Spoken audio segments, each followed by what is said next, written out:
옛날 아주 먼 옛날에 깊고 깊은 상월짝이 굽이굽이 돌아가면 닿을 수 있는 외딴 마을에 안개가 자욱하게 내려앉은 기와집 한 채가 있었습니다.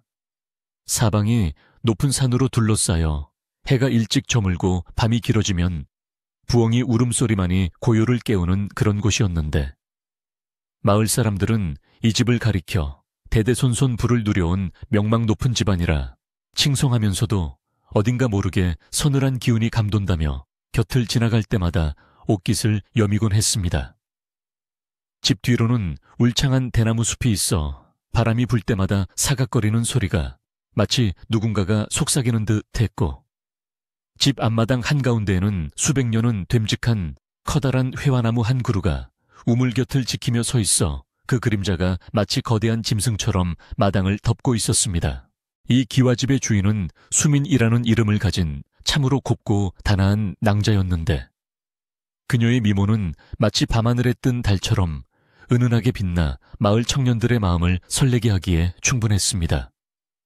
수민 낭자는 어릴 적 부모님을 일찍 여의고 집안의 어른인 먼 친척 아주머니의 보살핌을 받으며 자라났는데, 성품이 어질고 바느질 솜씨가 뛰어나 그녀가 수놓은 병풍을 보면 마치 살아있는 새가 날아오를 듯 생생하여 보는 이들의 감탄을 자아내곤 했습니다.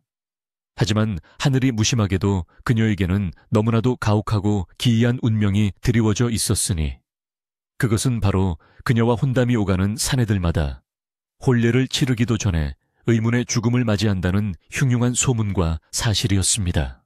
마을 사람들 사이에서는 수민 낭자의 집 마당에 있는 오래된 우물에 억울하게 죽은 귀신이 씌었다는 소문이 파다하게 퍼져 있었는데, 그 우물은 물이 마르지 않고 언제나 차갑고 맑은 물을 솟아내었으나 깊이를 가늠할 수 없을 만큼 검푸른 빛을 띠고 있어 들여다보고 있으면 빨려 들어갈 듯한 공포를 주었습니다.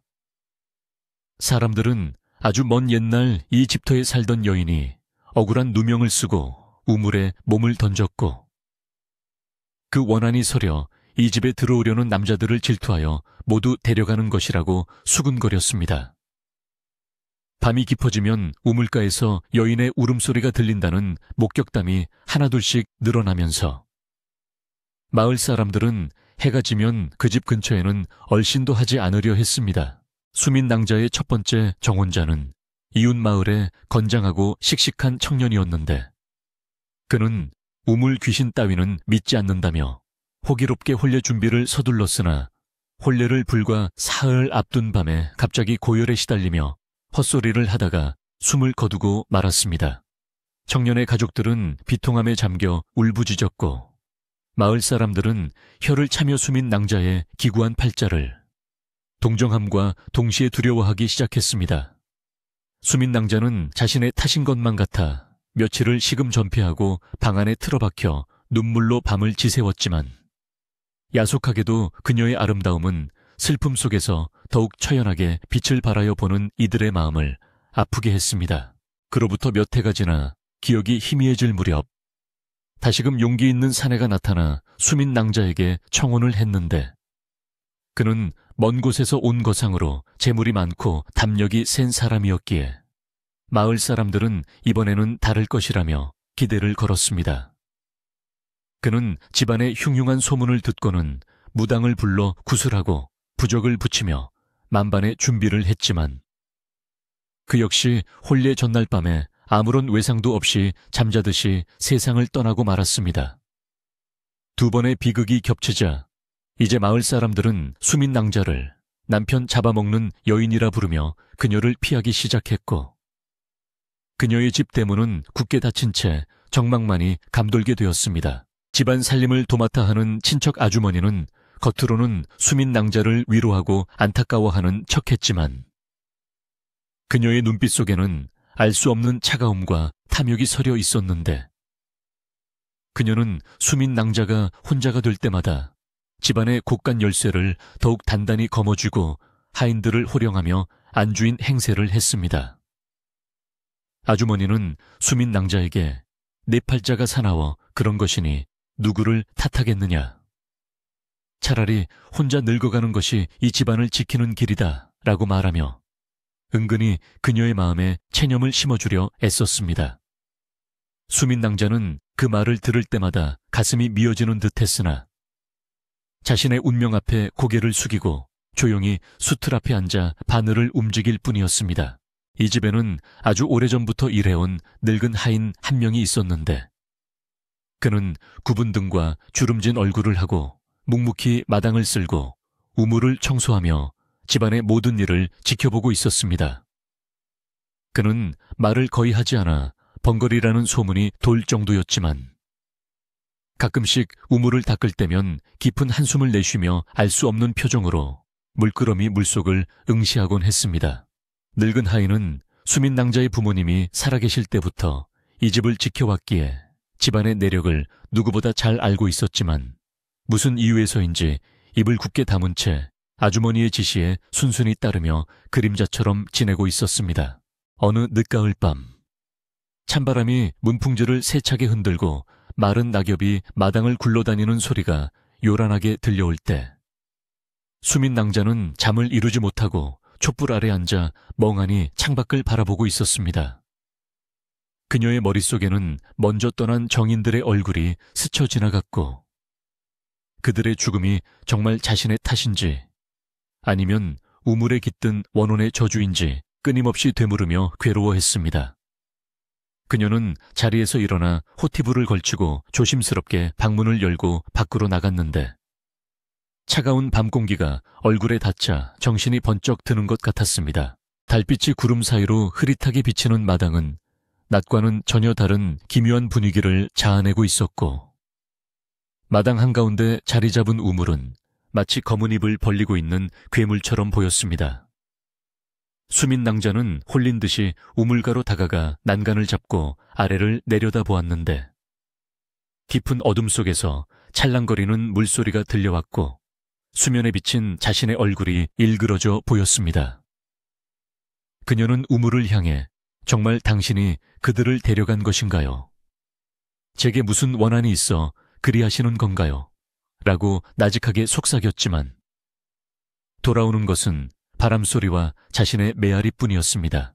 그때 건너편 행랑채 쪽에서 인기척이 느껴져 수민 낭자는 깜짝 놀라 몸을 숨겼는데 어둠 속에서 누군가가 조용히 걸어나와 부엌 쪽으로 향하는 모습이 보였습니다. 자세히 보니 그것은 친척 아주머니였는데 그녀는 주위를 두리번거리며 경계하는 듯한 행동을 보이다가 품속에서 무언가를 꺼내들고 부엌 문을 살며시 열고 들어갔습니다.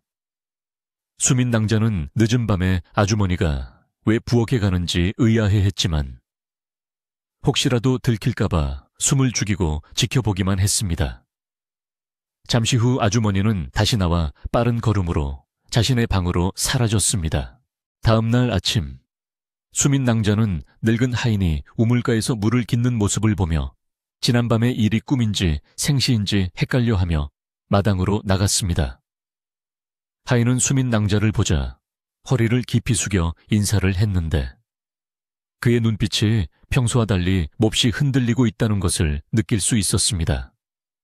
하인은 주위를 살피더니 아주 작은 목소리로 아저씨, 밤에는 문을 꼭 걸어 잠그고 아무리 이상한 소리가 들려도 절대 밖으로 나오시면 안 됩니다. 라고 말하고는 황급히 자리를 피했습니다. 수민 낭자는 하인의 갑작스러운 경고에 등골이 서늘해짐을 느꼈습니다. 마을에는 또다시 겨울이 찾아왔고 눈이 내리면 고립되기 십상인 상월 마을은 더욱 적막감에 휩싸였는데 수민 낭자의 집 기와지붕 위에도 하얀 눈이 소복이 쌓여갔습니다. 눈 덮인 마당은 깨끗하고 평화로워 보였지만 그 아래 숨겨진 우물은 여전히 검은 입을 벌린 채 하늘을 응시하고 있었습니다. 수민 낭자는 방 안에 틀어박혀 술을 놓으며 시간을 보냈는데 그녀가 놓는 수의 주제는 언제나 화려한 꽃이나 새가 아닌 쓸쓸한 겨울 풍경이나 잎이 떨어진 나무들이어서 그녀의 황량한 마음을 대변하는 듯했습니다. 친척 아주머니는 수민 낭자의 혼담이 끊어진 것을 기회로 삼아 집안의 재산을 자신의 명의로 조금씩 돌려놓으려는 계획을 세우고 있었는데 그녀는 마을 유지들을 불러들여 음식을 대접하고 선물을 돌리며 자신의 입지를 굳히려 애썼습니다. 그녀는 사람들에게 우리 수민이가 팔자가 새서 혼인은 글렀으니 내가 죽을 때까지 데리고 살며 이 집안을 지켜야 하지 않겠소 라고 말하며 동정을 구하는 척했지만 그 말 속에는 수민 낭자를 영원히 고립시키려는 무서운 속셈이 숨겨져 있었습니다. 수민 낭자는 자신이 이 집의 주인이지만 실제로는 아무런 힘도 없는 허수아비와 다름없다는 사실을 뼈저리게 느끼고 있었으나 천성이 착하고 모질지 못해 아주머니에게 대항할 엄두조차 내지 못했습니다. 그녀는 그저 부모님이 물려주신 이 집과 우물이 자신의 유일한 안식처이자 감옥이라고 생각하며 계절이 바뀌고 세월이 흐르는 것을 묵묵히 견뎌낼 뿐이었습니다. 가끔씩 마을에 짓궂은 아이들이 대문 틈으로 돌을 던지며 귀신 나오는 집이라고 놀리고 도망갈 때면 그녀는 조용히 나가 돌을 치우며 씁쓸한 미소를 지을 뿐이었습니다. 그러던 어느 날 마을 어귀에 낯선 행색의 나그네가 나타났다는 소문이 돌기 시작했는데 그는 보찜을 메고 갓을 쓴 젊은 선비로 마을 주막에 머물며 이 마을의 전설과 수민 낭자의 집에 대해 꼬치꼬치 캐묻고 다닌다고 했습니다. 마을 사람들은 그가 그저 지나가는 과계 기련이 생각하며 대수롭지 않게 여겼지만 늙은 하이만은 장을 보러 갔다가 그 선비를 마주치고는 무언가 심상치 않은 기운을 느꼈습니다. 선비의 눈빛은 맑고 깊었으며 그의 태도에는 함부로 범접할 수 없는 기품이 서려 있었기 때문입니다. 수민 낭자의 집 우물물은 겨울에도 얼지 않았는데 추운 날 새벽이면 우물에서 피어오르는 물 한 개가 마당을 가득 채워 몽환적인 풍경을 만들어내곤 했습니다. 늙은 하인은 매일 새벽 그 우물물을 길어 부엌으로 날랐는데 그는 물동이를 나를 때마다 물속에서 무언가 웅얼거리는 소리를 듣는 것 같은 착각에 빠지곤 했습니다. 그것은 마치 억울함을 호소하는 듯 하기도 하고 누군가를 부르는 듯 하기도 했는데 하인은 그 소리를 들을 때마다 귀를 막고 도망치듯 부엌으로 뛰어들어가곤 했습니다. 집안의 가세는 여전히 넉넉했지만 사람의 온기가 없는 큰 집은 썰렁하기 그지없었고 곳곳에 거미줄이 쳐지고 먼지가 쌓여가고 있어 옛날의 영화는 점점 빛을 발해가고 있었습니다. 수민 낭자는 가끔 부모님이 살아계셨던 시절 온 가족이 마당에 모여 웃음꽃을 피우던 때를 회상하며 눈시울을 적시곤 했는데 그때는 우물도 무서운 존재가 아니라 시원한 물을 내어주는 고마운 친구였습니다. 그녀는 언제부터 이 우물이 저주의 상징이 되었는지, 왜 하필 자신에 대해 이르러 이런 비극이 시작되었는지 도무지 알 수가 없어 답답할 뿐이었습니다. 친척 아주머니는 수민 낭자가 우물가에 가는 것을 몹시 싫어하여 그녀가 우물 근처에만 가도 재수없게 거기는 왜 또 기웃거리느냐며 불호령을 내리곤 했습니다. 아주머니는 우물 뚜껑을 나무 판자로 덮어두고 그 위에 무거운 돌을 올려놓게 했는데 그것은 귀신이 나오지 못하게 하려는 것이라기보다는 무언가를 감추려는 듯한 느낌을 주었습니다. 수민 낭자는 아주머니의 그런 과민한 반응이 의아했지만 집안의 어른인 그녀의 말을 거역할 수 없어 멀리서 우물을 바라보는 것으로 만족해야 했습니다. 밤이 깊어온 세상이 잠든 시간, 수민 낭자의 방에 켜진 희미한 등불만이 이 집이 살아있음을 알리는 유일한 신호였습니다. 그녀는 가끔 잠결에 마당에서 누군가가 서성이는 발자국 소리를 듣곤 했는데 용기를 내어 문을 열어보면 아무도 없고 오직 바람만이 휑하니 불고 있을 뿐이었습니다. 그녀는 자신이 너무 외로워 환청을 듣는 것이라 생각하며 스스로를 위로했지만 그 발자국 소리는 분명하고도 무겁게 그녀의 귓가에 맴돌았습니다. 어느덧 겨울이 깊어 동지 팥죽을 쑤어 먹는 날이 다가왔고 마을 사람들은 애군을 쫓는다며 팥죽을 대문에 뿌리고 집안 곳곳에 두었습니다. 늙은 하인도 팥죽 한 그릇을 우물가에 몰래 가져다 놓으며 절을 올렸는데 이를 본 아주머니는 쓸데없는 짓을 한다며 하인의 등을 매섭게 내리쳤습니다. 팥죽 그릇은 바닥에 뒹굴어 깨졌고 붉은 팥죽이 하얀 눈 위에 핏물처럼 번져나가는 모습은 왠지 모를 불길함을 예고하는 듯 하여 보는 이의 마음을 불편하게 했습니다. 수민 낭자는 깨진 그릇 조각을 치우는 하인의 구분 등을 보며 가슴이 아파왔고 자신이 좀 더 강단 있게 행동하지 못해 주변 사람들을 힘들게 하는 것 같아 자책감이 들었습니다. 그녀는 마음속으로 다짐했습니다. 만약 다시 한번 기회가 주어진다면 그때는 도망치거나 숨지 않고 이 집안에 들이운 어둠의 실체를 밝혀내리라고. 하지만 그런 기회가 과연 다시 찾아올지 아니면 이대로 늙어 죽어갈지 알 수 없는 노릇이었습니다. 바람이 거세게 부는 날이면 우물 안에서 우웅하는 공명음이 들려왔는데 마을 사람들은 그것을 우물 귀신이 우는 소리라며 두려워했지만 수민 낭자에게는 그 소리가 마치 누군가가 갇혀서 구해달라고 외치는 비명처럼 들렸습니다. 그녀는 그 소리를 들을 때마다 가슴 한구석이 찌릿하게 아려왔고 그 우물 밑바닥에 무엇이 있는지 반드시 확인해보고 싶은 충동을 느꼈습니다. 그것이 귀신이든 아니면 다른 무엇이든 간에 진실을 마주해야만 자신의 삶을 찾을 수 있을 것 같았기 때문입니다. 그렇게 춥고 긴 겨울밤이 지나고 어느덧 매화나무 가지 끝에 작은 꽃망울이 맺히기 시작할 무렵 마을 어귀에 나타났던 그 젊은 선비가 마침내 수민 낭자의 집 대문 앞에 당도했습니다. 그는 각근을 단정히 하고 옷매무새를 가다듬은 뒤 굳게 닫힌 대문을 향해 힘차게 이리 오너란 하고 외쳤습니다. 그 목소리는 맑고 투명하여 오랫동안 묵혀있던 집안의 탁한 공기를 단번에 가르는 듯 했습니다. 대문 밖에서 들려온 호기로운 목소리에 집안의 정적이 일순간에 깨어지고 늙은 하인은 깜짝 놀라 빗자루를 놓칠 뻔하며 황급히 대문 쪽으로 달려나갔습니다. 안채에 있던 친척 아주머니도 그 소리를 듣고 방문을 열고 고개를 내밀었는데 그녀의 얼굴에는 반가움보다는 낯선 방문객에 대한 경계심과 귀찮음이 먼저 스쳐 지나갔습니다. 수민 낭자는 방 안에서 숨을 죽인 채 문틈으로 바깥 동정을 살폈는데 오랫동안 사람의 발길이 끊겼던 이 집에 누가 찾아왔는지에 대한 호기심과 혹시라도 또 다른 불행이 시작되는 것은 아닌지 하는 두려움이 동시에 밀려와 가슴이 콩닥거렸습니다.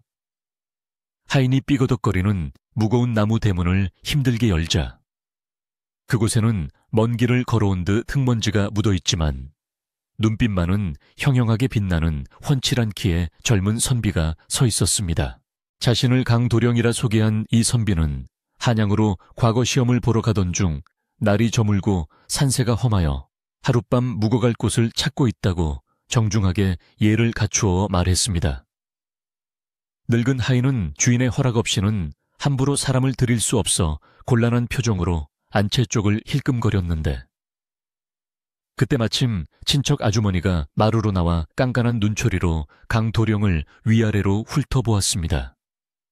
아주머니는 선비의 옷차림이 비록 낡았으나 그 재질이 고급 비단이고 허리춤에 매달린 놀이개가 예사롭지 않음을 단번에 알아보았습니다. 그녀는 잠시 머릿속으로 셈을 하더니 이 적막한 집에 활기를 불어넣을 겸 어쩌면 넉넉한 숙박비를 받을 수 있을지도 모른다는 생각에 굳게 닫혀있던 마음의 문을 열고 그를 드리기로 결정했습니다. 강도령이 마당에 들어서자 가장 먼저 그의 눈길을 끈 것은 집안의 규모에 어울리지 않게 썰렁한 기운과 마당 한가운데 떡하니 자리 잡은 거대한 회화나무 그리고 그 아래 입을 다물고 있는 오래된 우물이었습니다. 그는 풍수지리의 밝은 편이라 집에 들어서자마자 느껴지는 묘한 한기와 눌러앉은 듯한 무거운 공기를 감지했지만 내색하지 않고 태연하게 주위를 둘러보았습니다. 아주머니는 사랑채가 비어있으니 그곳에 짐을 풀라며 하인에게 방을 두도록 지시했고 강도령에게는 저녁상을 봐올 테니 여독을 풀라고 짐짓 인자한 척 말을 건넸습니다. 강도령은 감사의 인사를 전하며 사랑채로 향했지만 그의 시선은 자꾸만 닫혀있는 안채의 문 쪽으로 향했습니다. 사랑채에 짐을 푼 강도령은 방 안을 둘러보았는데 오랫동안 사람의 손길이 닿지 않은 듯 먼지가 앉아 있었지만 가구들의 만들새나 석가래의 굵기로 보아 예전에는 대단한 위세를 떨쳤던 집안임을 짐작할 수 있었습니다. 그는 창문을 열어 환기를 시키려다 문득 안차에 건너편 창가에 앉아있는 여인의 실루엣을 보게 되었는데 촛불 아래 비친 그 모습이 너무나도 정적이고 슬퍼 보여 시선을 뗄 수가 없었습니다. 수민 낭자 역시 낯선 사내의 기척에 조심스럽게 고개를 돌렸다가 그와 눈이 마주쳤고 두 사람은 찰나의 순간이었지만 서로의 눈빛 속에서 알 수 없는 깊은 연민과 운명적인 이끌림을 느꼈습니다. 수민 낭자는 황급히 고개를 숙이고 창문을 닫았지만 그녀의 심장은 걷잡을 수 없이 뛰기 시작했습니다. 저녁 식사 시간이 되어 늙은 하인이 소반의 밥상을 차려 사랑채로 가져왔는데 반찬은 소박했지만 정갈하게 차려져 있어 주인의 솜씨가 보통이 아님을 알 수 있었습니다. 강도령은 하인에게 이 집안의 내력과 안채에 계신 분에 대해 넌지시 물어보았으나 하인은 묵묵부답으로 고개만 저을 뿐 입을 열지 않았습니다. 강도령은 하인의 태도에서 무언가 말 못할 사연이 있음을 직감하고 더 이상 캐묻지 않았지만 밥을 먹는 내내 마당에 있는 우물 쪽에서 들려오는 미세한 바람 소리가 마치 누군가의 속삭임처럼 귓가를 간지럽히는 것을 느꼈습니다. 그는 식사를 마치고 마당으로 나와 밤 공기를 쐬며 우물가로 천천히 걸어갔습니다. 우물 가까이 다가가자 친척 아주머니가 갑자기 나타나 날카로운 목소리로 선비님, 그 우물 근처에는 가지 않는 게 좋습니다 라고 경고했습니다. 강도령이 놀라 뒤를 돌아보자 아주머니는 어색하게 웃으며 물이 깊어 위험하기도 하거니와 밤이면 헛것이 보인다는 소문이 있어 마을 사람들도 꺼리는 곳입니다 라고 덧붙였습니다. 강도령은 그녀의 눈빛에서 두려움보다는 무언가를 감추려는 듯한 초조함을 읽어냈지만 짐짓 모르는 척하며 소생은 공자님의 말씀을 공부하는 사람이니 귀신 따위는 믿지 않습니다.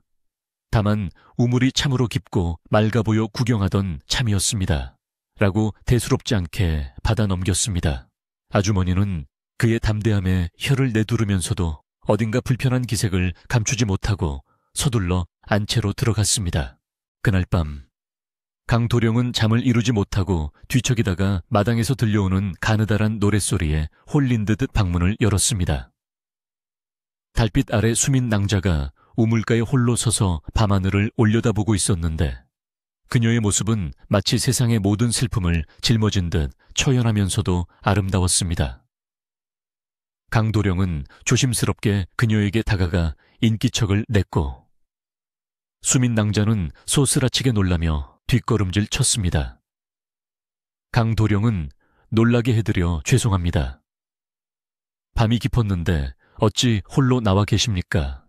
라고 정중하게 물었고 수민 낭자는 떨리는 목소리로 이곳은 위험하니 날이 밝는 대로 떠나십시오. 이 집에는 저주가 서려 있습니다 라고 말하며 그를 밀어내려 했습니다. 강도령은 수민 낭자의 눈에 고인 눈물을 보고 그녀가 겪어왔을 고통의 깊이를 짐작할 수 있었기에 물러서지 않고 단호한 어조로 말했습니다.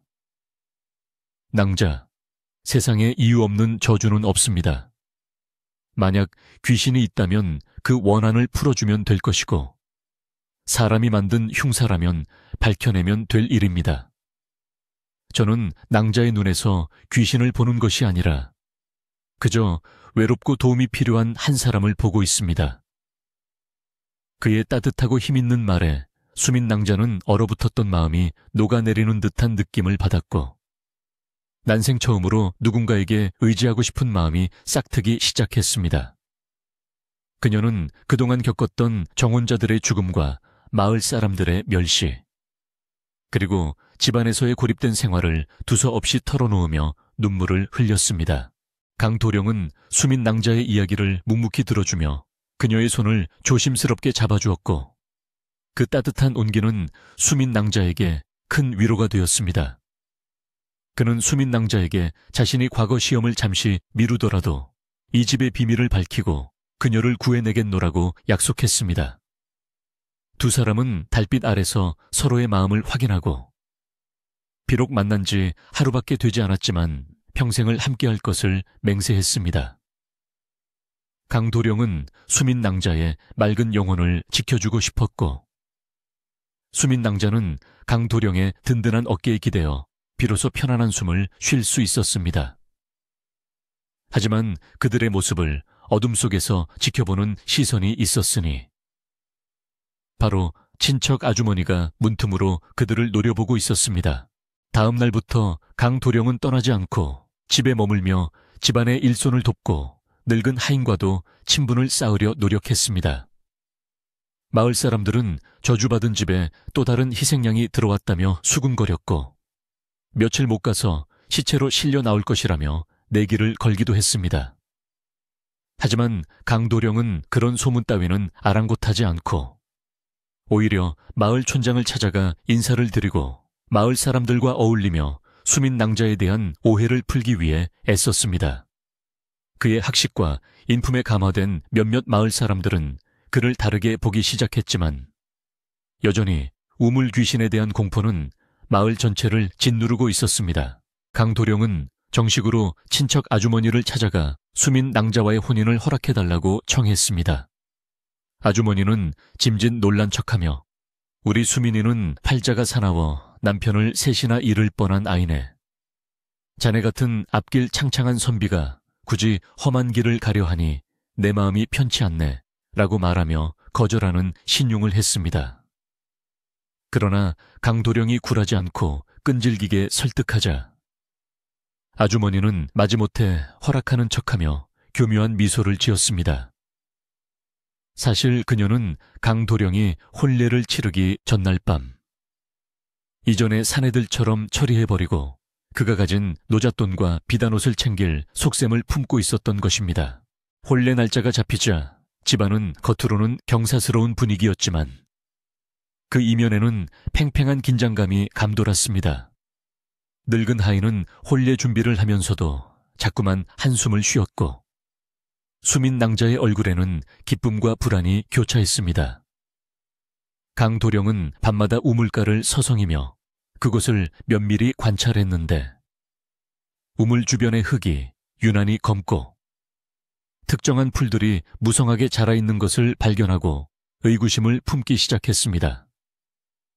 그는 한의학 서적을 뒤적이며 독초에 대한 기록을 찾아보았고 우물가에 자라는 풀이 독성이 강한 식물일 수도 있다는 가설을 세우게 되었습니다. 그러던 어느 날 오후 강도령이 마루에 앉아 책을 읽고 있는데 늙은 하인이 마당을 쓸면서 슬금슬금 그에게 다가왔습니다. 하인은 주위를 두리번거리며 아무도 없는 것을 확인하더니 빗자루질을 하는 척하며 강도령의 곁을 스쳐 지나갔습니다. 그리고 아주 작지만 또렷한 목소리로 도령님, 밤에는 물보다 사람을 조심하십시오. 물은 깊어도 바닥이 보이지만 사람 속은 캄캄하여 보이지 않습니다. 라는 말을 남기고는 황급히 멀어졌습니다. 강도령은 하인의 갑작스러운 말에 머리를 한 대 맞은 듯한 충격을 받았고 그동안 가졌던 의심이 확신으로 바뀌는 것을 느꼈습니다. 물보다 사람을 조심하라. 그 말은 곧 이 모든 비극의 원인이 귀신이 아닌 살아있는 사람에게 있다는 뜻이었습니다. 강도령은 친척 아주머니의 행동을 하나하나 되짚어보기 시작했습니다. 그녀가 끓여주는 차, 그녀가 권하는 음식, 그리고 그녀가 유독 밤마다 부엌을 들락거리는 행동들. 모든 것이 의심스러워지기 시작하자 강도령은 소름이 돋았습니다. 그는 자신이 먹는 음식과 물을 조심해야겠다고 다짐하며 아주머니가 주는 것은 몰래 버리거나 먹는 척만 하기로 했습니다. 저녁이 되고 아주머니는 혼례 준비로 피곤할 테니 기운을 차려야 한다며 강도령에게 진하게 달인 약과를 내왔습니다. 향긋한 냄새가 났지만 강도령은 하인의 경고를 떠올리며 경계심을 늦추지 않았습니다. 그는 아주머니가 보는 앞에서 약과를 집어들고 감사히 먹겠다고 말한 뒤 그녀가 잠시 등을 돌린 틈을 타 소매 속에 약과를 감추고 씹는 신용을 하며 참으로 맛이 좋습니다. 기운이 나는 것 같습니다. 라고 너스레를 떨었습니다. 아주머니는 그 모습을 보고 만족스러운 표정으로 방을 나갔고 강도령은 그녀가 나가자마자 소매 속의 약과를 꺼내 종이에 싸서 깊숙한 곳에 숨겨두었습니다. 밤이 깊어지자 집안은 다시 죽음과도 같은 침묵에 잠겼습니다. 강도령은 잠든 척 불을 끄고 자리에 누웠지만 신경을 곤두쓰고 바깥의 소리에 집중했습니다. 자정이 넘어가자 바람 소리에 섞여 사각거리는 발자국 소리가 들려왔습니다. 누군가 사랑채 주위를 맴돌며 방 안의 동정을 살피는 듯 했습니다.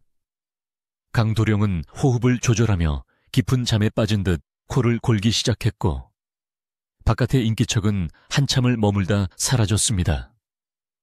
그는 이것이 단순한 귀신의 장난이 아니라 치밀하게 계획된 살해임을 확신하게 되었습니다. 다음 날 강도령은 수민 낭자를 몰래 불러내어 하인의 말과 지난밤의 일들을 이야기해 주었습니다.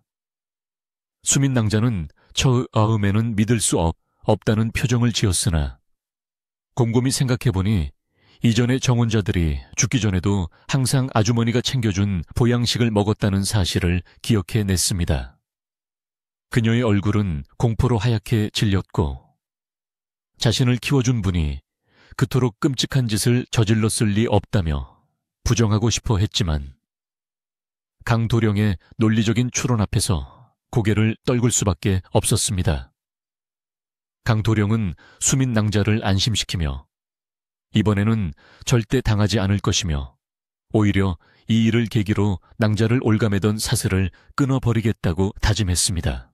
강도령은 늙은 하인에게 은밀히 접근하여 도움을 청했습니다. 하인은 처음에는 두려워하며 거절했지만 강도령의 진심 어린 설득과 수민 낭자를 구해야 한다는 간절함에 마음을 움직여 결국 협력하기로 했습니다. 하인은 아주머니가 늦은 밤 부엌에서 무언가를 빻아 우물에 버리거나 음식에 섞는 것을 본 적이 있다고 털어놓았습니다. 그리고 그 재료는 뒷산 깊은 곳, 사람들이 잘 가지 않는 음지에서 자라는 독초인 천남성과 비슷하게 생겼다고 덧붙였습니다. 강도령은 그 독초가 사람을 서서히 마비시키거나 심장마비를 일으킬 수 있다는 것을 알고 있었기에 모든 퍼즐 조각이 맞춰지는 느낌을 받았습니다. 혼례가 이틀 앞으로 다가오면서 집안의 분위기는 더욱 기묘하게 흘러갔습니다. 아주머니는 강도령에게 더욱 친절하게 대하며 온갖 좋은 음식을 권했지만 강도령은 그 친절 뒤에 숨겨진 칼날을 꿰뚫어 보고 있었습니다. 그는 마을 사람들 앞에서도 일부러 몸이 조금 안 좋은 척 연기하며 아주머니를 안심시켰습니다. 아주머니는 자신의 계획대로 되어가고 있다고 착각하며 이번에야말로 이 집안의 모든 재산을 독차지할 수 있을 것이라 믿고 회심의 미소를 지었습니다. 우물 속의 물은 여전히 차갑고 고요했지만 이제 강도령에게 그 우물은 공포의 대상이 아니라 진실을 밝혀줄 중요한 단서가 되었습니다. 그는 밤마다 몰래 우물가에 나가 밧줄을 내려보며 깊이를 가늠하고 바닥에 무엇이 있는지 확인하려 했습니다. 우물 안에서는 썩은 냄새와 함께 알 수 없는 약품 냄새가 희미하게 올라오고 있었습니다. 강도령은 확신했습니다. 이 우물은 귀신의 집이 아니라 아주머니의 범죄 증거를 삼키고 있는 쓰레기통이었던 것입니다. 이제 결전의 날이 다가오고 있었습니다. 강도령은 수민 낭자와 하인, 그리고 믿을 만한 마을, 청년 몇 명에게 미리 언지를 주고 혼례 전날 밤 결정적인 증거를 잡기 위한 계획을 세웠습니다. 하늘에는 먹구름이 끼어 달빛조차 가려진 칠흑 같은 밤. 늑대 울음소리가 산을 타고 내려와 마을을 감쌌고 수민 낭자의 집에는 폭풍전야와 같은 위태로운 고요가 흘렀습니다. 우물 안 깊은 곳에서 물방울 떨어지는 소리가 똑똑 하고 울려 퍼지며 마치 곧 드러날 진실을 카운트다운하는 시계추 소리처럼 들려왔습니다.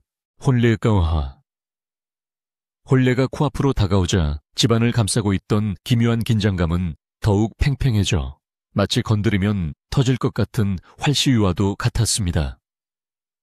하늘은 며칠째 잿빛 구름으로 뒤덮여 있었고 간간히 불어오는 바람에는 습하고 눅눅한 냄새가 실려 있어 사람들의 기분을 가라앉게 만들었는데 이는 마치 다가올 불길한 사건을 예고하는 듯 했습니다. 강도령은 사랑채 문을 조금 열어둔 채 마당을 주시하며 시간을 보냈는데 그의 눈은 책을 보고 있었지만 온 신경은 안채와 부엌 그리고 우물을 오가는 사람들의 움직임에 곤두서 있었습니다. 집안의 하인들은 안주인의 섯을 퍼런 눈초리에 기가 죽어 발소리조차 제대로 내지 못하고 그림자처럼 움직였고 수민 낭자는 방 안에 갇혀 바느질을 하고 있었으나 그녀의 손끝은 불안하게 떨리고 있어 바늘에 찔리기 일쑤였습니다. 친척 아주머니는 혼례 준비를 진두지휘하며 겉으로는 더할 나위 없이 자애로운 어른의 모습을 연기하고 있었으나 그녀의 눈빛은 탐욕으로 번들거리고 있었습니다. 그녀는 수민 낭자에게 이번에는 기필코 혼례를 잘 치러야 한다며 값비싼 비단과 폐물을 꺼내놓고 호들갑을 떨었지만 정작 중요한 음식이나 약재는 자신이 직접 관리하며 아무도 손대지 못하게 했습니다. 아주머니는 틈만 나면 부엌 구석에 있는 작은 항아리를 들여다보며 회심의 미소를 지었는데 그 모습은 마치 먹잇감을 앞에 둔 맹수와도 같아 보는 이로 하여금 소름이 돋게 만들었습니다. 강도령은 멀리서 그 모습을 지켜보며 저 항아리 속에 분명 비밀이 숨겨져 있을 것이라 확신하고 결정적인 순간을 포착하기 위해 숨을 죽이고 때를 기다렸습니다. 그러던 중 아주머니가 정성스럽게 달인 탕약을 들고 강도령의 방을 찾았습니다. 탕약 그릇에서는 쓴 냄새와 함께 알 수 없는 비릿한 향이 피어올랐는데 아주머니는 신랑이 될 사람이 혈색이 좋지 않아 걱정이 되어 특별히 구한 보약을 다려왔네 라며 은근한 목소리로 권했습니다. 강도령은 순간적으로 등골이 서늘해짐을 느꼈으나 내색하지 않고 태연한 척하며 어르신의 정성에 감동하였습니다. 식기 전에 마시겠습니다 라고 대답하며 그릇을 받아들였습니다. 아주머니는 강도령이 약을 마시는 것을 끝까지 지켜보려는 듯 방을 나가지 않고 문가에 서서 지켜보고 있었는데 그 눈빛에는 초조함과 기대감이 뒤섞여 있었습니다. 강도령은 소매로 입을 가리고 마시는 신용을 하며 재빨리 탕약을 소매 안쪽에 숨겨둔 가죽 주머니에 쏟아부었습니다. 카으, 약이 참으로 진하고 좋습니다. 벌써부터 기운이 도는 것 같습니다.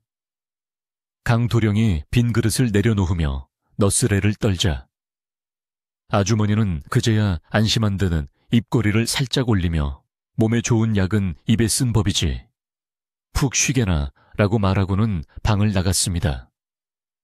그녀가 사라지자마자 강도령은 방문을 걸어 잠그고 소매 속의 가죽 주머니를 꺼내 탕약의 냄새를 맡아보았습니다.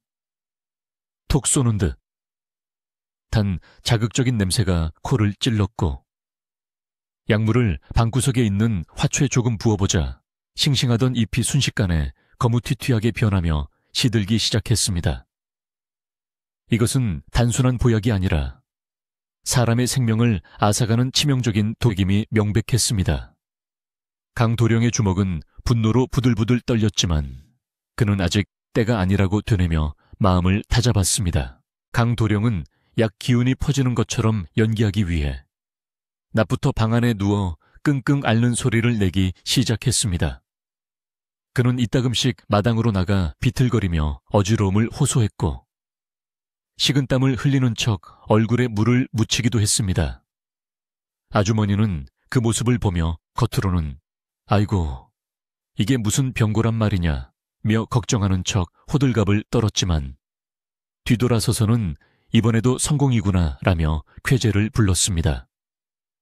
마을 사람들은 또다시 우물의 저주가 시작되었다며 공포에 질려 웅성거렸고 수민 낭자는 강도령이 정말로 잘못되는 것은 아닌지 걱정되어 안절부절 못했습니다. 강도령은 수민 낭자에게 몰래 쪽지를 보내 안심시켰지만 그녀의 불안감은 쉽게 가라앉지 않았습니다. 해가 지고 어둠이 마을을 집어삼키자 집안은 죽은 듯이 고요해졌습니다. 강도령은 앓는 소리를 멈추고 방 안에 불을 끈 채 문살에 뚫어놓은 작은 구멍을 통해 밖을 내다보았습니다. 달빛조차 구름에 가려 칠흑 같은 어둠 속에서 부엉이 울음소리만이 음산하게 들려왔습니다. 자정이 가까워지자 안채문이 소리 없이 열리고 검은 옷을 입은 그림자가 조심스럽게 마당으로 나왔습니다. 바로 친척 아주머니였습니다. 그녀는 주위를 살피며 살금살금 부엌으로 향하더니 품속에서 무언가를 꺼내 붓두막 위에 올려놓고 절을 하기 시작했습니다. 강도령은 숨소리조차 내지 않고 그 광경을 지켜보았습니다. 아주머니는 부엌에서 작은 맷돌을 꺼내 무언가를 갈기 시작했는데 드르륵 드르륵 하는 소리가 정적을 깨고 섬뜩하게 울려 퍼졌습니다. 그녀는 갈아낸 가루를 종이에 싸서 품에 넣고는 다시 밖으로 나와 우물가로 향했습니다. 강도령은 그녀가 우물에 독을 타려는 것임을 직감하고 긴장했습니다. 아주머니는 우물 뚜껑을 열고 안을 들여다보며 중얼거렸습니다. 원망할 거면 내 팔자를 탓해라. 이 집은 내 것이다. 아무도 내 것을 뺏을 수 없어. 그녀의 목소리는 광기에 차 있었고 웃음소리인지 울음소리인지 모를 기괴한 소리를 내며 우물 안으로 가루를 뿌렸습니다. 그리고는 우물가에 향을 피우고 주문을 외우듯 알 수 없는 말을 웅걸거렸습니다. 그때 갑자기 마른 하늘에서 천둥이 치듯 우르릉 하는 소리가 들려왔고 돌풍이 불어와 마당의 흙먼지를 일으켰습니다. 아주머니는 깜짝 놀라 주저앉으며 사시나무 떨듯 떨었지만 이내 마음을 추스르고 서둘러 자리를 떴습니다.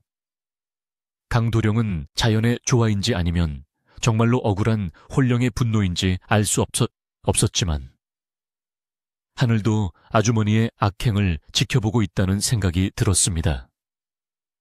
그는 아주머니가 방으로 들어간 것을 확인한 후 조심스럽게 방문을 열고 나와 우물가로 다가갔습니다.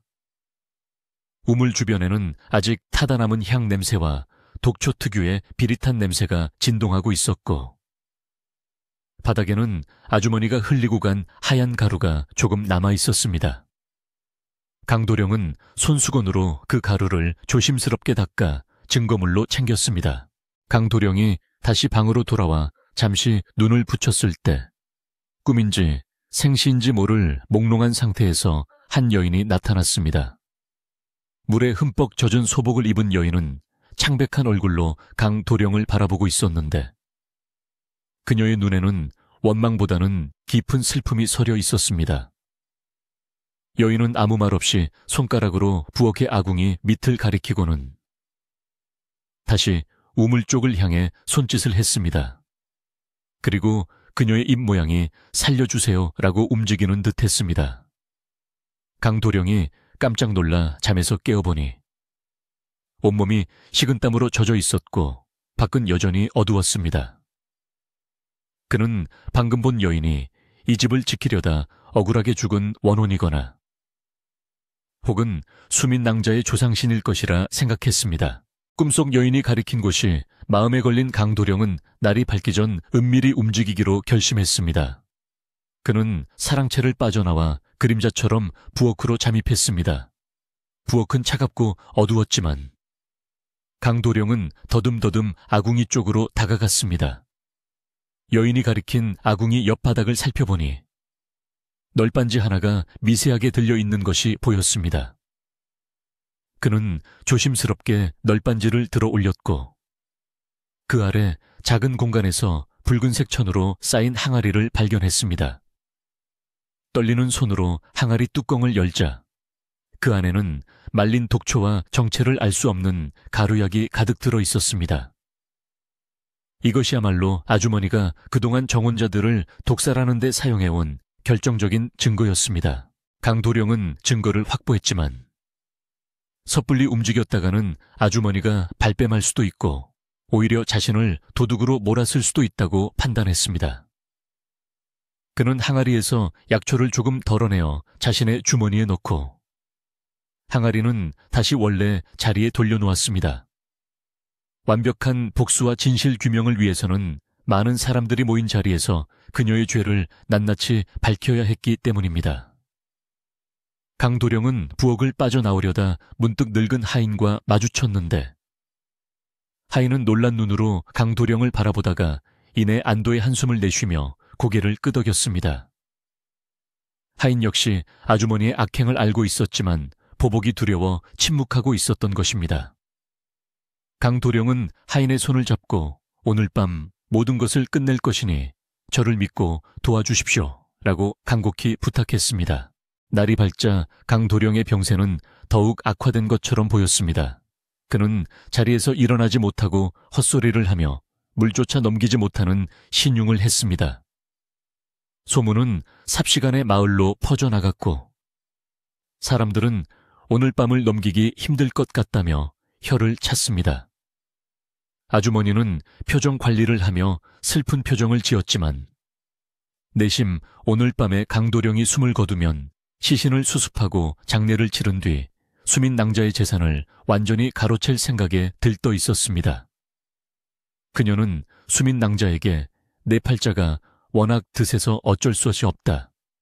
마음의 준비를 하거라 라고 말하며 쐐기를 박으려 했습니다. 수민 낭자는 눈물을 흘리며 슬퍼했지만 강도령과의 약속을 믿고 흔들리는 마음을 다잡았습니다. 마을의 촌장과 유지들이 걱정스러운 마음에 병문안을 왔습니다.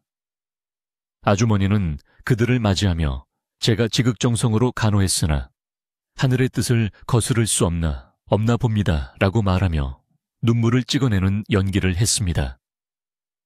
사람들은 그녀를 위로하며 수민 낭자를 불쌍히 여겼습니다. 방 안에 누워있던 강도령은 사람들의 목소리를 들으며 때가 무르익었음을 느꼈습니다. 그는 오늘 밤 혼례전야 축하연이 열리기로 했던 그 자리에서 죽음 대신 진실을 선물하기로 마음먹었습니다. 그의 가슴속 품에는 독초가루와 지난밤 닦아낸 증거물이 뜨겁게 달아오르고 있었습니다. 오후가 되자 강도령은 늙은 하인을 몰래 불렀습니다. 오늘 저녁 마을 사람들이 모이면 우물물을 길어오십시오. 그리고 제가 신호를 보내면 그 물을 아주머니 앞에 놓으십시오. 하인은 강도령의 의도를 알아차리고 비장한 표정으로 알겠노라고 대답했습니다. 강도령은 마지막으로 수민 낭자가 들어오게 해달라고 청했습니다. 아주머니는 강도령이 유언이라도 남기려나 보다 생각하고 흔쾌히 수민 낭자를 방으로 들여보냈습니다. 수민 낭자가 들어오자 강도령은 이불 속에서 그녀의 손을 꼭 잡으며 작게 속삭였습니다. 낭자, 오늘 밤 낭자의 억울함을 풀고 이 집의 주인을 되찾아 드리겠습니다. 조금만 참으십시오. 수민 낭자는 강도령의 굳건한 눈빛을 보며 눈물을 삼켰습니다. 해질 역이 되자 바람이 잦아들고 묘한 정적이 감돌았습니다. 하늘은 핏빛 노을로 물들었고 까마귀 떼가 집 위를 선회하며 까악까악 울어대 불길함을 더했습니다. 마을 사람들은 하나둘씩 수민 낭자의 집으로 모여들었습니다. 원래는 혼례를 축하하기 위한 잔치였어야 했으나 신랑이 사경을 헤맨다는 소식에 분위기는 초상집처럼 침울했습니다. 아주머니는 손님들에게 술과 음식을 대접하며 이런 날에 귀한 분들이 와주시니 감사할 따름입니다 라고 말하며 안주인 행세를 했습니다. 그녀는 이미 강도령이 오늘 밤을 넘기지 못할 것이라 확신하고 있었기에 마음속으로는 이미 이 집의 모든 것이 자신의 것이 된 양 기뻐하고 있었습니다. 마당 한가운데에는 멍석이 깔리고 횃불이 켜졌습니다. 촌장과 마을 어르신들이 상석에 앉았고 아주머니는 그 옆에서 시중을 들며 비위를 맞추고 있었습니다. 그때 닫혀있던 사랑채 문이 벌컥 열리며 물을 다오 하는 강도령의 신음소리가 들려왔습니다. 아주머니는 깜짝 놀라며 아이고, 도령님이 정신이 드셨나 봅니다라며 서둘러 방으로 들어가려 했습니다. 하지만 그 순간 늙은 하인이 앞을 막아서며 도령님께서 맑은 우물물을 원하십니다. 제가 떠오겠습니다라고 큰 소리로 말했습니다. 아주머니는 하인의 당돌한 태도에 눈살을 찌푸렸지만 많은 사람들이 보고 있어 내치지 못하고 억지 미소를 지었습니다. 하인은 떨리는 손으로 우물에서 물 한 바가지를 길어 올렸습니다. 그 물은 여느 때와 다름없이 맑고 투명했지만 그 안에는 아주머니의 죄악이 녹아 있었습니다. 하인은 물이 담긴 바가지를 들고 사랑채가 아닌 마당 한가운데에 있는 상석으로 걸어갔습니다. 사람들의 시선이 하인에게 집중되었습니다. 이 물은 도령님이 드실 물이 아닙니다. 하늘이 알고 땅이 아는 진실이 담긴 물입니다. 하인의 외침의 좌중은 술렁이기 시작했고 아주머니의 얼굴은 흙빛으로 변했습니다. 바로 그때 병색이 완연하던 강도령이 흐트러짐 없는 모습으로 걸어나와 마루 끝에 섰습니다. 그의 손에는 붉은 천으로 쌓인 항아리가 들려 있었습니다. 강도령은 횃불 아래서 형형한 눈빛으로 아주머니를 쏘아보았습니다. 그의 등장은 마치 죽은 자가 살아 돌아온 듯한 충격을 주었고 마당에 모인 사람들은 숨을 죽이고 그를 바라보았습니다. 강도령은 천천히 입을 열었습니다. 마을 어르신들, 그리고 이 집의 진정한 주인이신 수민 낭자여, 오늘 밤 우리는 우물 귀신의 저주가 아니라 추악한 인간의 탐욕이 빚어낸 비극을 목격하게 될 것입니다. 그의 목소리는 우렁차고 단호하여 마당 구석구석까지 울려 퍼졌습니다. 아주머니는 뒷걸음질 치며 도망칠 구멍을 찾았지만 이미 늙은 하인과 마을 청년들이 퇴로를 막고 있었습니다. 바야흐로 거짓의 가면이 벗겨지고 진실이 드러나는 순간이 다가온 것입니다. 마당에 켜진 횃불이 바람에 일렁이며 사람들의 그림자를 길게 늘어뜨렸고 우물가에 심어진 회화나무가 바람에 흔들리며 쏴 하는 소리를 내었습니다. 그것은 마치 오랫동안 침묵해온 우물이 입을 열어 증언하려는 듯한 소리처럼 들렸습니다.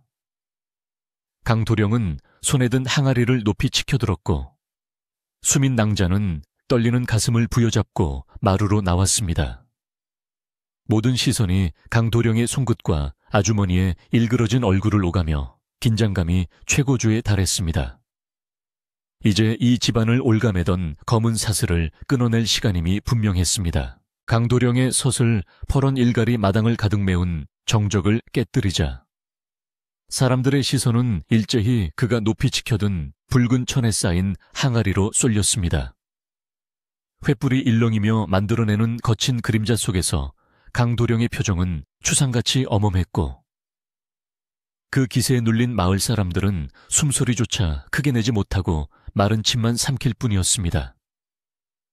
강도령은 천천히 단상 아래로 내려와 마을 촌장 앞으로 다가가 정중하게 허리를 굽힌 뒤 항아리의 뚜껑을 열어 그 안에 담긴 검붉은 가루를 보여주었습니다. 코를 찌르는 매캐하고 비릿한 냄새가 확 풍겨 나오자 촌장은 미간을 찌푸리며 코를 막았고 주변에 있던 사람들도 웅성거리며 뒷걸음질을 쳤습니다. 강도령은 이것이 단순한 약재가 아니라 사람의 피를 말리고 심장을 멈추게 하는 맹독성 독초인 천남성 가루임을 분명한 어조로 밝혔습니다. 친척 아주머니는 얼굴이 사색이 되어 부들부들 떨면서도 마지막 발악을 하듯 소리를 질렀습니다. 저놈이 미쳤습니다. 귀신에 홀려 헛소리를 하는 것입니다. 저것은 그저 몸을 보호하는 귀한 약재일 뿐인데 외지에서 굴러들어온 놈이 집안의 어른을 모함하고 있습니다. 그녀의 목소리는 갈라지고 떨려 애처롭게 들릴 지경이었으나 그 눈빛만은 도끼 어린 뱀처럼 강도령을 노려보고 있었습니다. 마을 사람들 중 일부는 그녀의 처절한 항변에 마음이 흔들려 혹시나 하는 눈빛으로 강도령을 의심하기도 했습니다. 아주머니는 그 틈을 타 바닥에 주저앉아 땅을 치며 통곡을 하기 시작했고, 내가 이 집안을 위해 얼마나 헌신했는데 이런 꼴을 당하다니. 조상님들이 노하셔서 우물 귀신을 보낸 것이다 라며 사람들의 공포심을 자극하려 들었습니다. 하지만 강도령은 조금도 동요하지 않고 주머니에서 은수저 하나를 꺼내 들었습니다. 그는 마을 사람들 모두가 볼 수 있도록 은수저를 높이 들어 보인 후 항아리 속의 가루에 물을 조금 섞어 개어낸 반죽 위에 은수저를 꽂았습니다. 잠시 후 은색으로 반짝이던 수저의 끝부분이 새까맣게 변색되기 시작하더니 이내 검은 녹이 세운 것처럼 흉측하게 변해버렸습니다. 그 광경을 목격한 마을 사람들은 경악을 금치 못하며 비명을 질렀고, 촌장은 떨리는 손으로 변해버린 은수저를 가리키며 입을 다물지 못했습니다. 이것은 더 이상 변명할 여지가 없는 명백한 독의 증거였으며, 아주머니가 주장하던 보약이라는 말이 새빨간 거짓말임이 천하에 드러나는 순간이었습니다. 그때 침묵을 지키고 있던 늙은 하인이 군중을 해치고 앞으로 걸어나와 무릎을 꿇었습니다. 그는 평생을 침묵 속에서 살아온 사람이었지만 오늘만은 진실을 밝히겠다는 결의에 찬 눈빛을 하고 있었습니다. 하인은 떨리는 목소리로 제가 보았습니다. 지난 몇 해 동안 혼례를 앞둔 날 밤마다 마님께서 부엌에서 이 가루를 빻아 음식에 섞고 남은 것은 우물에 버리는 것을 제 두 눈으로 똑똑히 보았습니다. 라고 증언했습니다. 그의 고백은 마당에 모인 사람들에게 엄청난 충격을 주었고, 그동안 수민 낭자를 괴롭혔던 우물 귀신의 정체가 바로 탐욕의 눈이 먼 사람, 즉 친척 아주머니였음이 밝혀지자 사람들은 분노로 치을 떨기 시작했습니다. 하인은 계속해서 말을 이었습니다. 밤마다 들리던 기괴한 소리도 귀신의 울음이 아니라 마님께서 맷돌을 갈거나 우물가에서 주문을 외우며 내는 소리였습니다. 저는 마님께서 저를 내치실까 두려워, 그리고 혹시라도 A씨에게 해가 갈까 무서워 입을 다물고 있었습니다.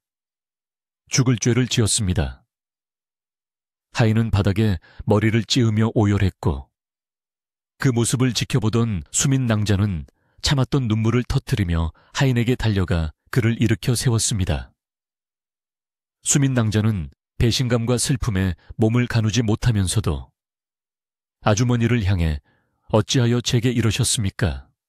어머니처럼 믿고 따랐는데 어찌하여 제 정인들을 죽이고 저를 생과부로 만들려 하셨습니까? 라고 울부짖었습니다.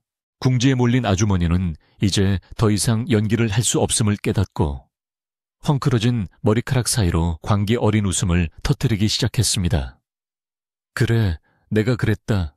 이 집과 재산은 다 내 것이 되어야 했어. 내 부모가 죽고 나서 이 집을 지킨 건 나야.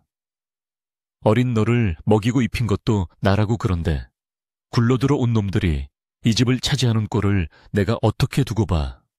그녀는 악을 쓰며 본색을 드러냈고, 그 모습은 흡사 우물 귀신보다 더 무시무시한 악귀의 형상과도 같았습니다. 그녀의 탐욕은 인간으로서의 도리를 저버리게 만들었고, 수민 낭자의 인생을 송두리째 파괴하려 했던 끔찍한 집착이었음이 만천에 드러났습니다. 마을 촌장은 지팡이로 바닥을 세게 내리치며 호통을 쳤습니다. 내 인연 사람의 탈을 쓰고 어찌 그런 끔찍한 짓을 저지를 수 있단 말이냐. 내 죄는 하늘이 용서치 않을 것이며 우리 마을에서도 더 이상 너를 받아줄 수 없다. 촌장의 말에 마을 청년들이 달려들어 아주머니를 포박했고, 그녀는 발버둥치며 저주를 퍼부었지만 건장한 청년들의 힘을 당해낼 수는 없었습니다. 마을 사람들은 그녀에게 손가락질을 하며 침을 뱉었고, 그동안 그녀의 거짓말에 속아 수민 낭자를 멀리했던 자신들의 어리석음을 뉘우치며 분통을 터뜨렸습니다. 아주머니는 결국 마을 밖으로 끌려나갔고, 그녀의 비명소리는 어둠 속으로 멀어지며 서서히 사라졌습니다. 아주머니가 끌려나간 뒤 마당에는 무거운 침묵과 함께 안도의 한숨이 섞여 흘렀습니다. 강도령은 수민 낭자에게 다가가 어깨를 감싸 안으며 위로했고, 수민 낭자는 강도령의 품에 안겨 하염없이 눈물을 흘렸습니다. 그것은 슬픔의 눈물이 아니라 긴 악몽에서 깨어난 안도감과 억울함이 풀린 것에 대한 해방의 눈물이었습니다. 강도령은 촌장과 마을 사람들에게 정중히 부탁했습니다. 이제 원흉은 사라졌으나 사람들의 마음에 남은 공포와 우물에 서린 도끼를 씻어내야 합니다.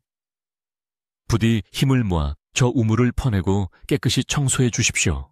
그래야만 이 집이 다시 살아날 수 있습니다.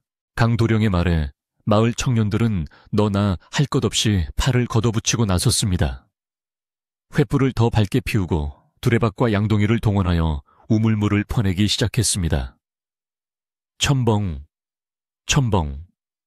물을 퍼내는 소리가 활기차게 울려 퍼졌고 사람들은 서로 구호를 맞춰가며 빠르게 작업을 진행했습니다. 그동안 공포의 대상이었던 우물은 이제 마을 사람들의 협동으로 정화되어 가고 있었습니다. 수민 낭자는 부엌으로 들어가 따뜻한 꿀물을 타와 일하는 사람들에게 나누어 주었고, 사람들은 그녀의 따뜻한 마음에 감동하며 미안함과 고마움을 전했습니다. 집안에는 수년 만에 처음으로 사람들의 온기와 활력이 넘쳐 흘렀습니다. 한참을 퍼내자 우물 바닥이 드러나기 시작했습니다. 바닥에는 아주머니가 버린 썩은 약초 찌꺼기와 깨진 독 항아리 조각들이 널려 있었고, 심지어 예전에 죽은 정혼자의 것으로 보이는 옥반지도 발견되었습니다. 그것들을 본 사람들은 다시 한번 아주머니의 악독함에 혀를 내둘렀고, 수민 낭자는 그 유품들을 거두어 정성스럽게 닦으며 죽은 이들의 넋을 위로했습니다.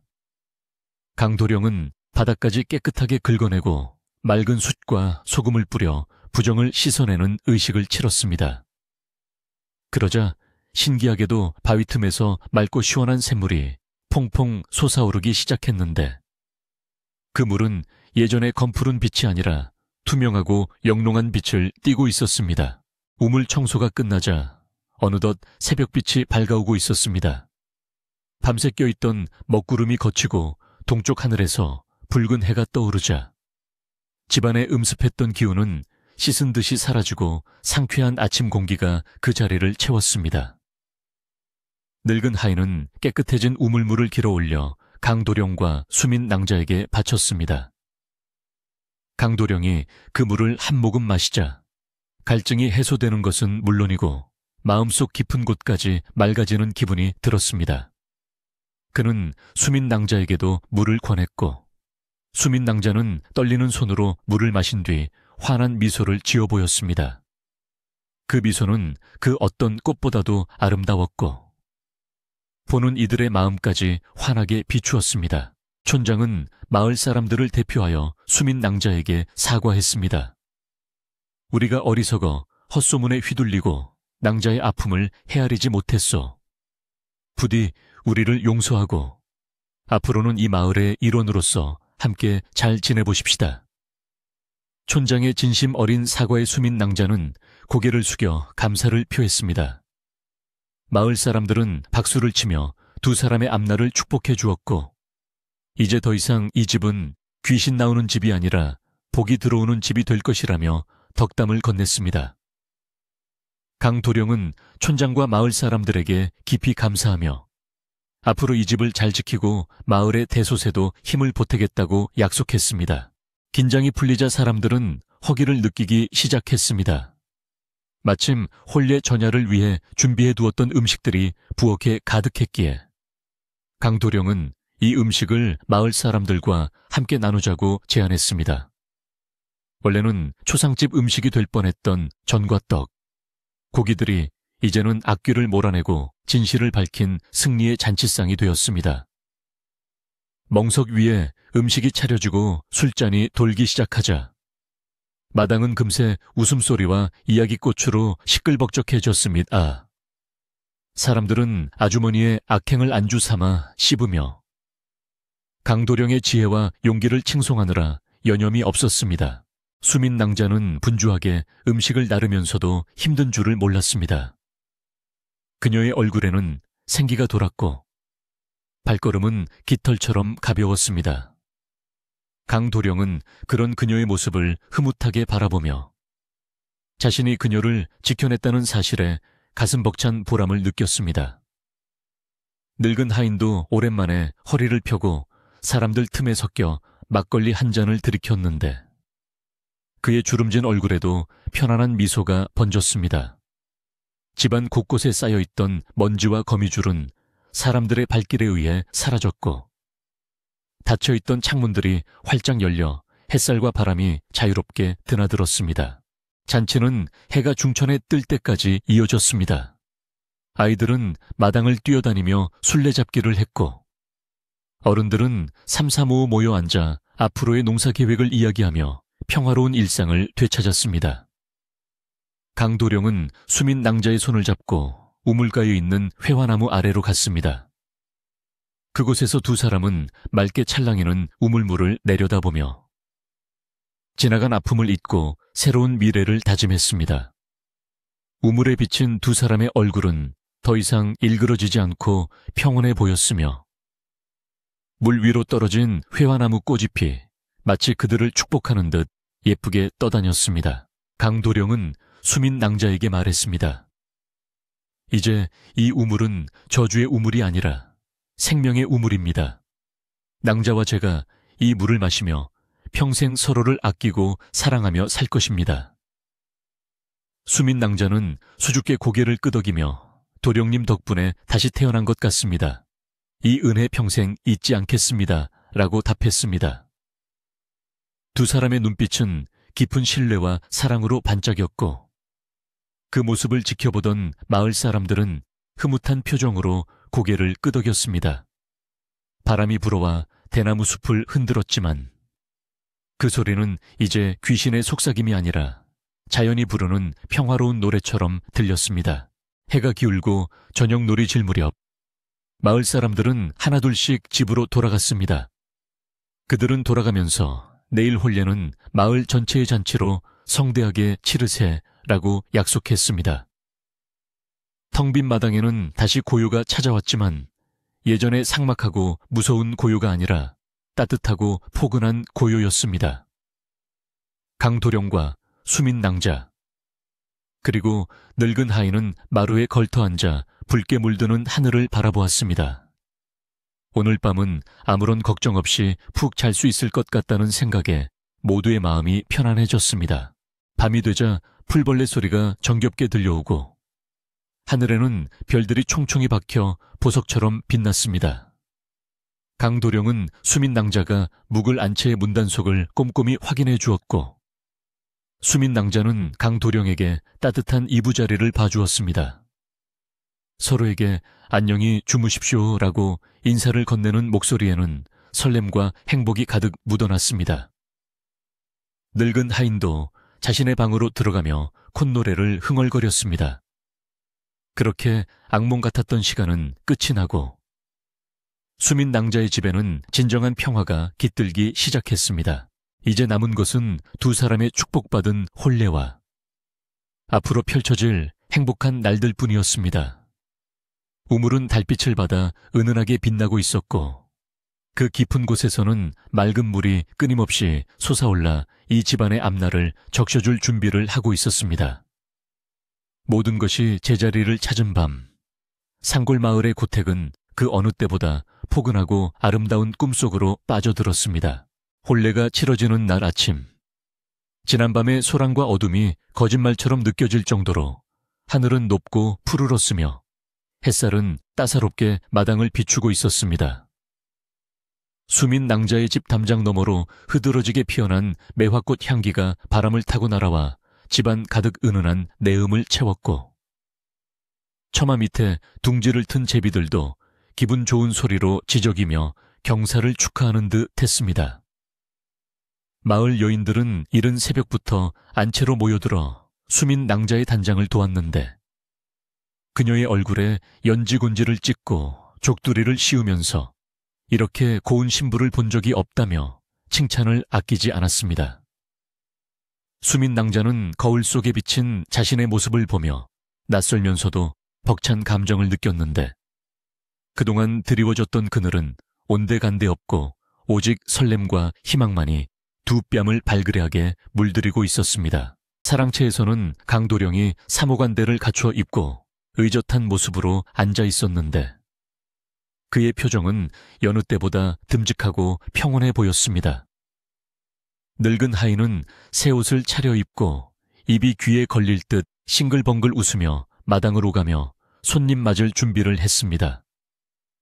마을 사람들은 저마다 손에 국수며 떡, 술병을 들고 대문을 들어섰는데 그들의 얼굴에는 두려움이나 경계심 대신 진심 어린 축하의 미소가 가득했습니다. 예전에는 근처에 오기만 해도 오싹하다며 피하던 이 집이 이제는 마을에서 가장 활기차고 복된 장소가 되어 사람들을 불러 모으고 있었습니다. 마당 한가운데에는 혼례상이 근사하게 차려졌고 그 위에는 원앙 한 쌍과 붉은 촛대 그리고 깨끗하게 정화된 우물물이 담긴 그릇이 놓여 있었습니다. 드디어 혼례식이 시작되고 강도령이 기러기를 안고 힘차게 입장하자 마을 사람들은 큰 박수와 환호로 그를 맞이했습니다. 뒤이어 수민 낭자가 하얀 천을 손에 쥐고 수줍게 걸어 나오자 여기저기서 탄성이 터져 나왔습니다.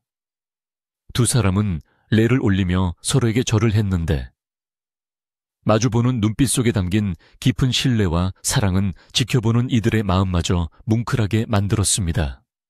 특히 합근례 순서에서 표주박의 술을 따를 때 강도령은 하객들을 향해 잠시 멈추고 말했습니다. 이 술은 우리 집 우물에 맑은 물로 빚은 것입니다. 이제 이 우물은 생명을 살리고 사람을 잇는 귀한 물이 되었으니 모두 안심하고 드시옵소서. 그 말에 마을 사람들은 다시 한번 환호하며 잔을 높이 들었습니다. 혼례가 무르익어가면서 마당은 흥겨운 잔치판으로 변했고 풍물패의 신명나는 가락에 맞춰 사람들은 덩실덩실 춤을 추었습니다. 수민 낭자는 시종일관 미소를 잃지 않고 하객들에게 인사를 건넸는데 그녀의 목소리는 옥구슬이 굴러가는 듯은 맑고 고와서 듣는 사람들의 기분을 좋게 했습니다. 늙은 하인은 촌장 어른과 함께 막걸리 잔을 기울이며 내 평생 이런 날이 올 줄은 꿈에도 몰랐소. 이제 죽어도 여한이 없소라며 눈시울을 붉혔습니다. 촌장은 하인의 등을 두드리며 무슨 소린가? 이제부터 시작이니 자네도 오래 살며 두 사람의 아이들까지 봐줘야지 라고 덕담을 건넸습니다. 웃음소리가 끊이지 않는 마당에는 행복의 기운이 차곡차곡 쌓여가고 있었습니다. 해가 지고 어둠이 내리자 손님들은 하나둘씩 돌아가고 집안에는 다시금 고요가 찾아왔지만 그것은 예전의 정막과는 전혀 다른 따뜻한 평온함이었습니다. 첫날 밤을 맞이한 신방에는 촛불이 은은하게 일렁이고 있었고 강도령과 수민 낭자는 나란히 앉아 서로의 손을 잡았습니다. 강도령은 수민 낭자의 손등을 어루만지며 오랫동안 고생 많았소. 이제는 내가 낭자의 든든한 울타리가 되어 비바람을 막아주겠소.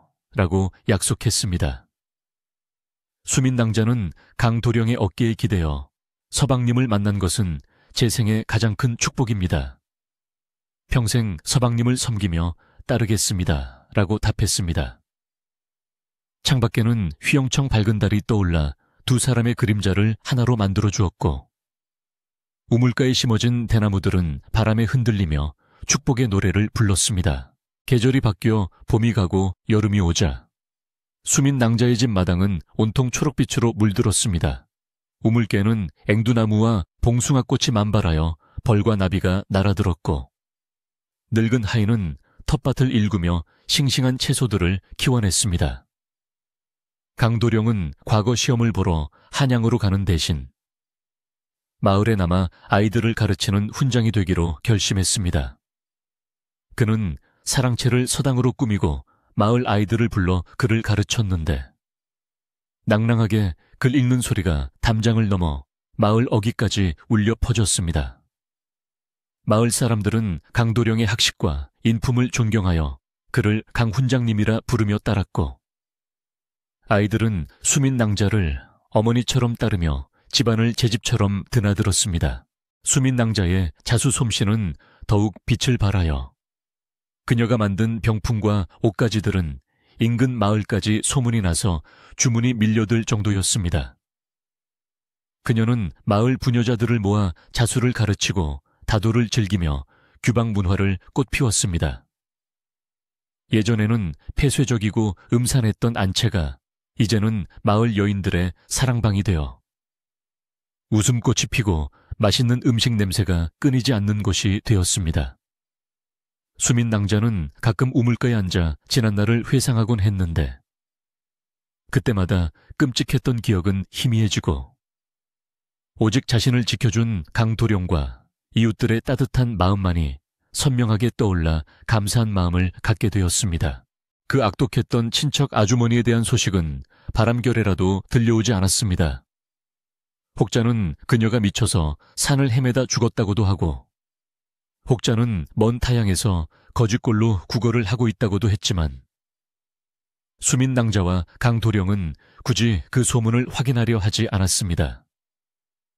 그녀는 이미 그들의 삶에서 완전히 지워진 존재였으며 행복한 현재를 살아가는 데 있어 아무런 의미도 없는 그림자에 불과했기 때문입니다. 다만 가끔 마을 어르신들이 죄는 지은 대로 가고 덕은 베푼 대로 온다는 옛말을 하며 그녀를 반면교사로 삼을 뿐이었습니다.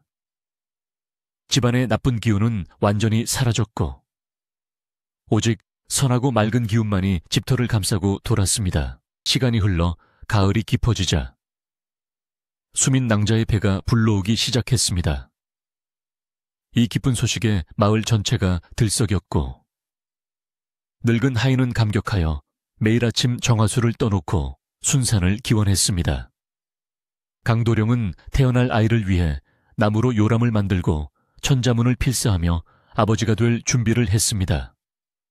첫눈이 내리던 어느 날 밤, 힘찬 울음소리와 함께 건강한 사내 아이가 태어났습니다. 아이의 울음소리는 이 집이 생명의 기운으로 가득 찼음을 알리는 가장 확실한 증거였습니다. 강도령은 아이를 안고 펑펑 눈물을 흘렸고 수민 낭자는 땀에 젖은 얼굴로 행복한 미소를 지었습니다. 아이가 자라 마당을 뛰어다니게 되자 집안은 더욱 활기가 넘쳤습니다. 아이는 여름이면 늙은 하인의 등 뒤에 매달려 우물가에서 등목을 했고 겨울이면 강도령과 함께 눈사람을 만들며 놀았습니다. 우물은 아이에게 가장 좋은 놀이터이자 친구였습니다. 강도령은 아이에게 이 우물은 우리 가족을 지켜준 생명의 물이다. 항상 소중히 다루고 감사해야 한다라고 가르쳤습니다. 아이는 고사리 같은 손으로 두레박을 내리며 맑은 물을 길어 올리는 법을 배웠고 그 물을 마시고 무럭무럭 자라나 총명하고 건강한 소년이 되었습니다. 세월은 유수와 같이 흘러 강도령과 수민 낭자의 머리에도 하얀 서리가 내려앉았습니다. 늙은 하인은 천수를 누리고 어느 따뜻한 봄날 낮잠을 자듯 평화롭게 세상을 떠났습니다. 강도령과 수민 낭자는 그를 양지 바른 곳에 묻어주고 매년 제사를 지내며 그의 넋을 기렸습니다. 그들의 자식들은 장성하여 가정을 꾸리고 다시 손주들을 안겨주었으니 집안은 언제나 북적거리고 웃음이 끊이지 않았습니다. 강도령은 이제 늙은 훈장이 되어 손주들을 무릎에 앉히고 옛날 이야기를 들려주는 것을 낙으로 삼았고 수민 낭자는 인자한 할머니가 되어 집안의 대소사를 관장하며 존경을 받았습니다. 어느 여름날 밤 둥근 보름달이 환하게 뜬 마당 평상에 노부부가 나란히 앉아 있었습니다. 강도령은 부채를 붙이며 수민 낭자에게 말했습니다. 부인, 우리가 처음 만났던 그날 밤을 기억하오. 그때 당신은 참으로 슬퍼 보였는데 지금은 세상에서 가장 편안한 얼굴을 하고 있구려. 수민 낭자는 고운 주름이 잡힌 얼굴로 미소를 지으며 대답했습니다. 모두 영감 덕분입니다. 그 무서웠던 우물이 이제는 저 달을 품고 있는 것을 보십시오. 우리네 인생도 저 우물물처럼 맑게 개었으니 더 바랄 것이 무엇이겠습니까? 두 사람은 서로의 손을 꼭 잡고 밤하늘을 올려다보았습니다. 우물 속에는 둥근 달이 그대로 비치고 있었고 가끔씩 물방울 떨어지는 소리가 퐁퐁 하고 들려와 정겨움을 더했습니다. 그 소리는 마치 자장가처럼 부드럽고 규칙적이어서 듣고 있으면 스르르 잠이 올 것만 같았습니다. 밤바람이 대나무 숲을 지나며 쏴 하는 시원한 소리를 냈고 풀벌레들은 귀뚤귀뚤하며 가을이 오고 있음을 알렸습니다. 강도령과 수민 낭자는 말없이 그 자연의 소리에 귀를 기울이며 지난 세월 동안 함께 겪어온 희로애락을 조용히 음미했습니다. 그들의 그림자는 달빛 아래 길게 늘어져 하나로 겹쳐져 있었습니다. 이 집의 이야기는 마을 사람들의 입을 통해 전설처럼 내려오게 되었습니다. 사람들은 이 집을 귀신 우물집이 아니라 복을 짓는 맑은 우물집이라고 불렀습니다. 누구든지 마음이 답답하거나 억울한 일이 있을 때 이 집 우물물을 마시면 속이 시원하게 뚫리고 지혜를 얻게 된다는 이야기도 덧붙여졌습니다. 강도령과 수민 낭자가 베푼 덕행은 자손들에게 이어져 그 가문은 대대로 번창하고 마을의 자랑이 되었습니다. 그들이 보여준 용기와 사랑은 험한 세상에서 어떻게 살아가야 하는지를 보여주는 등불과도 같았습니다. 밤이 아주 깊어 마을의 모든 불빛이 꺼지고 오직 별빛만이 세상을 비추는 시간이 되었습니다. 노부부는 자리에서 일어나 안채로 들어갔고 방문이 닫히는 소리와 함께 집안은 완전한 평화 속에 잠들었습니다. 마당의 회와 나무는 묵묵히 그 자리를 지키며 잠든 가족들을 굽어보았고 우물은 여전히 맑은 물을 품은 채 밤하늘의 별들을 하나하나 세고 있었습니다. 세상의 모든 근심과 걱정이 사라진 이곳, 바람조차 숨을 죽이고 지나가는 고요한 상월마을의 밤은 그렇게 깊어가고 있었습니다. 이제 여러분도 편안한 마음으로 눈을 감아보세요. 맑은 우물물 소리가 귓가에 들리는 듯하고 은은한 매화 향기가 코끝을 스치는 듯합니다. 강도령과 수민 낭자가 지켜낸 그 평화로운 집에서 오늘 밤 여러분도 아무런 걱정 없이 깊고 단 잠을 주무시길 바랍니다. 옛날 이야기는 여기서 끝이 나고 여러분의 꿈속에는 따뜻하고 행복한 이야기만이 가득할 것입니다. 잘 자요. 그리고 좋은 꿈 꾸세요.